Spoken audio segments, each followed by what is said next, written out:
안녕하세요. 한양대학교 음악대학 명예교수 이종구입니다.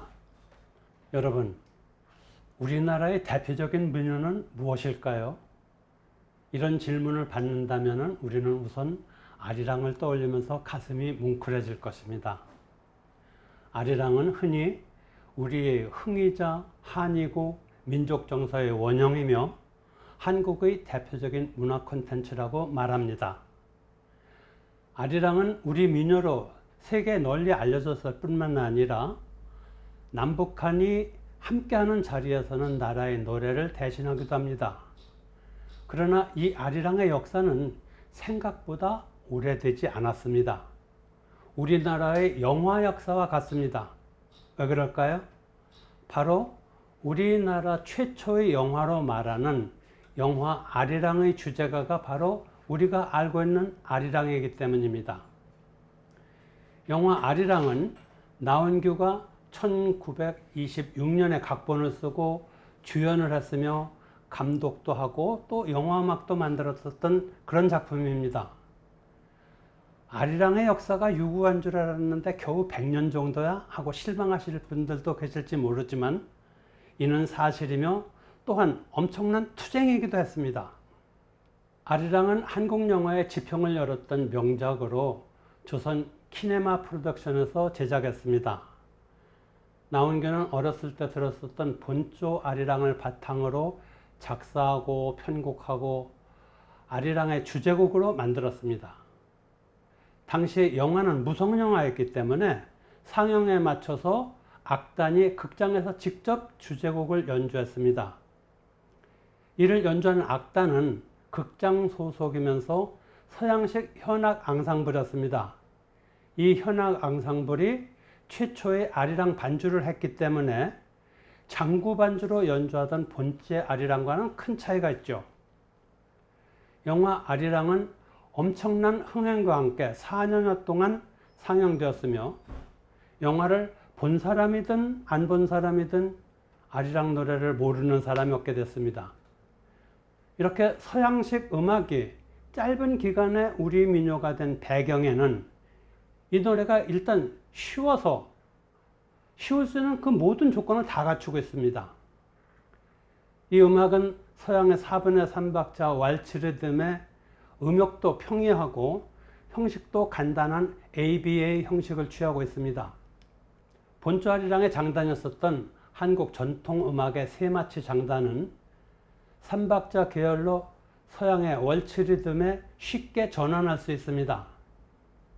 아리랑 선율은 국악의 특성인 요성, 즉 폭넓은 비브라토나 꾸민새 등을 생략해서 단순한 그 선율이 되었으니까 어느 나라, 어느 민족이든 한두 번만 들어도 쉽게 기억하고 따라 부를 수 있게 만들었던 것입니다.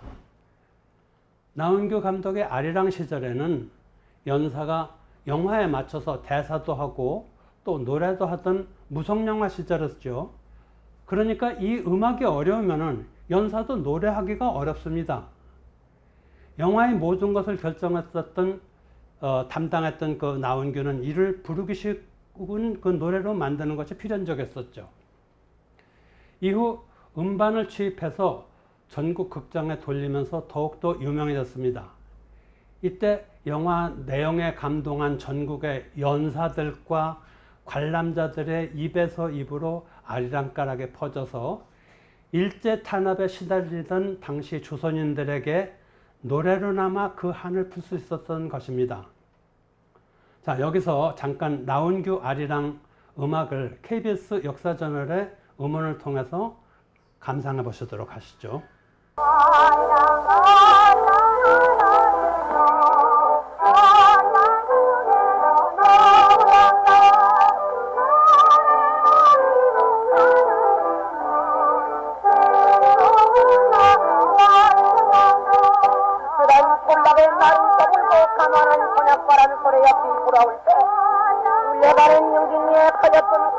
운전의 옥탑은 다 어디로 가고 쪽박의 신세가 있느냐. 아리랑 아리랑 아라리야 아리랑 거네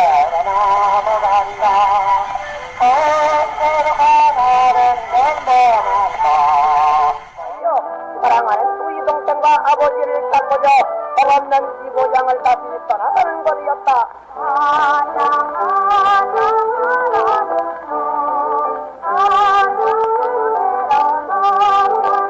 아리랑은 우리나라 대중음악의 태동을 알리는 최초의 작품이기도 합니다.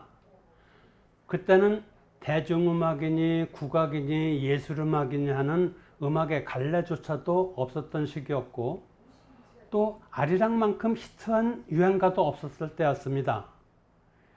영화 아리랑의 큰 인기몰이 속에 계속 제2편, 제3편이 제작되면서 녹음 기술과 음반 제작 기술까지도 점점 개발되었습니다. 이 아리랑을 제일 먼저 취입한 가수는 최규엽입니다. 그래서 그를 한국의 남자 직업가수 1호로 꼽고 있습니다. 이 아리랑은 입에서 입으로 전해지던 구전 전래 민요의 특성과 함께 라디오라는 새로운 미디어를 통해서 더욱더 멀리 퍼져나갔습니다. 또 다방이나 무도장 같은 영업장들도 아리랑을 전국적으로 퍼지게 하는데 한몫을 했죠. 이렇게 확보된 대중성을 기반으로 아리랑은 영화 이외에 연극, 무용, 댄스에까지 퍼지게 되었지만 영화는 4년 남짓 상영 기간을 뒤로 하고 사라졌고 노래만 더욱더 큰 세력으로 뻗어나갔습니다. 그러면서 기존 민요였었던 아리랑과의 구별이 불가피해졌으니까 영화 아리랑의 아리랑을 신아리랑 또는 그냥 아리랑이라고 했고 옛 아리랑은 구아리랑 또는 본조 아리랑이라고 했습니다. 그러면 나온규 이전에 아리랑은 없었을까요? 그렇지 않죠. 한국에는 많은 아리랑이 있었습니다. 아리랑은 그 노래 가사의 전후에 아리랑, 아리롱, 아리아리, 어랑어랑 등의 가사가 들어있는 모든 노래를 말합니다. 19세기 말부터 한민족은 자의든 타이든 생존을 위해서 외국으로 이주하는 사람들이 많아졌습니다. 지리적으로 가까운 중국, 일본, 러시아는 물론 태평양 건너 하와이나 멕시코, 쿠바에 이르기까지 넓게 퍼져나갔습니다. 이들은 척박한 황무지를 개간하면서 이민족에 대한 차별도 견디고 가난도 극복했는데 이에 기여한 노래가 바로 아리랑이었습니다. 북간도 아리랑 가사를 잠시 낭송해 드리겠습니다. 내일은 북간도로 길 떠나는 날 세간을 모두 팔아도 여비 모자라 검둥이 맞아 팔아 돈 받았지요. 아버지 이전부터 하시는 말씀 북간도는 좋은 곳, 쌀밥 먹는 곳, 나무도 하지 않고 학교도 가게 되지. 이렇게 좋은 곳 찾아가는데 어머니, 아버지 보찜 싸시며 어째서 하루 종일 우시는가요? 한반도에는 약 60여 종의 아리랑과 3,500여 수의 다른 가사가 있다고 합니다.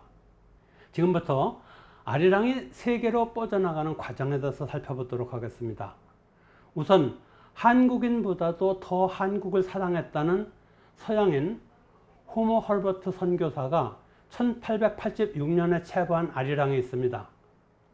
아마도 그 이전에 체부했을 것으로 보입니다.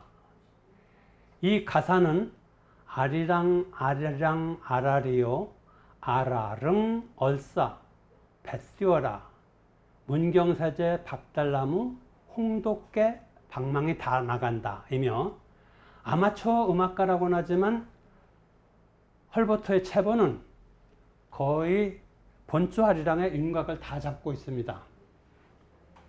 이것이 최초의 외국에 전해진 아리랑 악보입니다. 한편 1896년 세계 민족음악을 수집하던 미국의 인류학자 앨리스 플래츠는 미국 하워드 대학에 유학 중이던 조선인 안정식, 이희철, 양손 등 세 사람을 불러서 아리랑을 비롯한 11곡의 한국 음악을 취입했습니다. 이것이 한국 최초의 녹음이었습니다. 에디슨이 녹음기와 축음기를 발명한 지 약 10년 뒤의 일이었습니다. 이 녹음은 나온규의 아리랑이 나오기 약 40년 전의 일이니 본조 아리랑의 한 유파였다고 하겠습니다. 나운규 아리랑보다 약 10년 전인 1917년에 제1차 세계대전 당시 독일군에게 붙잡힌 러시아 군인 고려인 2세가 부른 아리랑도 있습니다. 독일 베를린 훔볼트 대학 소속 자료관인 라우트 아카이브에 보관되어 있는 이 자료는 당시 독일의 언어학자 알베르트 드웨겐이 주도한 녹음이었습니다. 그는 각 민족의 언어와 음악 자료를 조사하려고 고려인 2세 포로였었던 김 그레고리와 안 스테판에게 노래를 시켰습니다. 이 아리랑을 부른 조선계의 러시아 군인들은 독일 프로이센 포로 수용소에 소속돼 있었던 사람입니다. 국립국악원에서는 이 음원을 복원했는데요. 한번 감상해 보시도록 합시다.